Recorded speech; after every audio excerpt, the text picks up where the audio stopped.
Chapter 3 Master of Trickery. Chapter 3 Grace went first, then Wallace, then Monty, then Sal. They followed the parade of ants. It was hard not to step on them, or eat them. "Someone ate my cupcake," said Monty, "and left only crumbs." Aha. Clue number 3. Crumbs, wrote Wallace.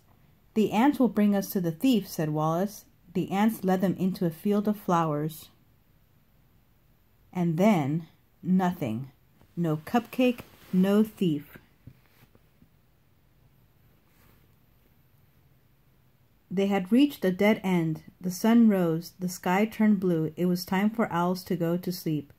But Wallace really wanted to solve the case before bedtime. He had to hurry. Then they saw it. A fluffy red tail poked out of the flowers. "We found the culprit," whispered Grace. "What culprit?" "I found a red fox," said Wallace. "Culprit is a big word for cupcake thief," said Grace. "You could have just said that."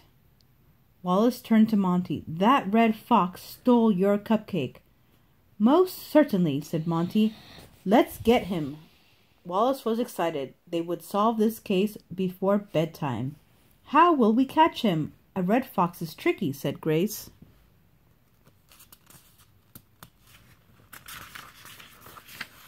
"I have a plan," said Wallace. "I am the master of trickery."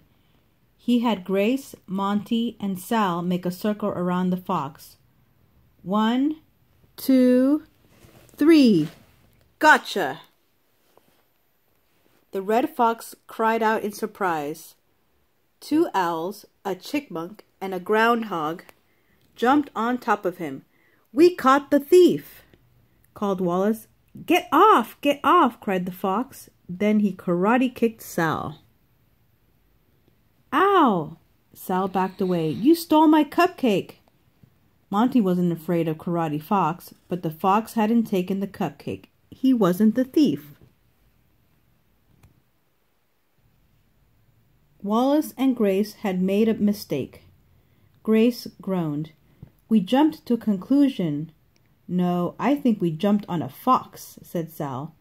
"Jumping to a conclusion is deciding who done it without all the facts," exclaimed Grace.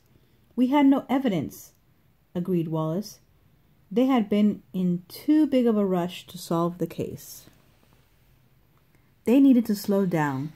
Grace put on her sunglasses. So did Wallace. They would solve the case in the sunshine. They would stay awake until they found the cupcake thief. "Let's do this right away." Wallace turned to a new page in his notebook.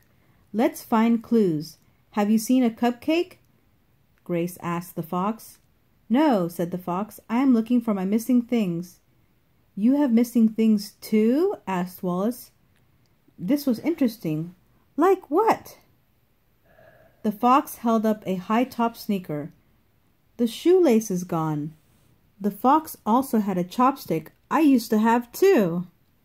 The fox held up the top half of an action figure. "This guy is missing his legs." I think I remember someone where they were missing the legs. Wallace wrote everything in his notebook. Grace reached for his notebook. She flipped back a page. She's going to find it in her notes. Plastic spoon, swirled paper, chopstick, long shoelace, half an action figure. "Aha!" she cried. "Aha what?" asked Wallace. "Let's play I Spy," said Grace. "Now?" Monty threw up his arms. "I hired you owls to solve my case, not to play games." "This game will lead to the thief," promised Grace. Chapter 4 will be tomorrow.